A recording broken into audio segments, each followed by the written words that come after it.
சென்னை தாங்க. கல்யாணம் சென்னையில தான் நடந்துச்சு. ஸோ சென்னையில தான் செட்டில். திருவேதி அம்மன் கோயில், MRC நகர். 2 years. இந்த போட்டோ போட்டீங்களா மேடம்? அது அவர் தெரிஞ்சு போட்டீங்களா? திருமணம் நடந்து ரொம்ப நாள் கழிச்சு போட்டீங்களா புகைப்படம்? இல்ல, நான் போடாததுக்கு ரீசன் வந்து அவர் பிசினஸ்ல இருக்காரு, பிளஸ் வந்து ஃபேமிலி இருக்கு.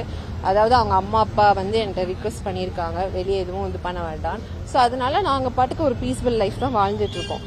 இப்போ ஒரு சில உண்மைகள் தெரிய வரும்போது அது வந்து இதாகிறதுனால நான் வந்து இந்த நான் இப்பவும் வந்து இந்த குழந்தைக்காக தான் நான் ஃபைட் பண்றேன். வேற எதுக்காகவும் நான் ஃபைட் பண்ணல. இந்த குழந்தையோட அப்பா அவரு, என் கணவர் மாதம்பட்டி ரங்கராஜ்.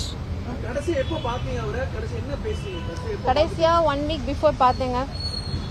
அவர் பேச ரெடி ஆகல. சோ அது ஒரு பிசிக்கல் அபியூஸ்ல முடிஞ்சது. 2 தடவை உங்களை அடிச்சதா சொல்லி சொல்றாங்க. நட்சத்திர விடுதலையும் ஒரு தனியா தொலைக்காட்சியில சொல்றாங்க. என்ன நடந்துச்சு? நான் பேச ட்ரை பண்ண போகும்போது அவர் என்ன அடிச்சிட்டாரு. ஆமா, எல்லாரும் முன்னாடி என்ன தாக்குனாரு. அவர் பேசுறதுக்கு ரெடியா இல்லையாங்க. அவர் கூட இருக்கிறவங்க யாரும் என்கிட்ட பேசக்கூடாதுன்னு ஸ்டாப் பண்ணி வச்சிருக்காங்கன்னு சொன்னாரு.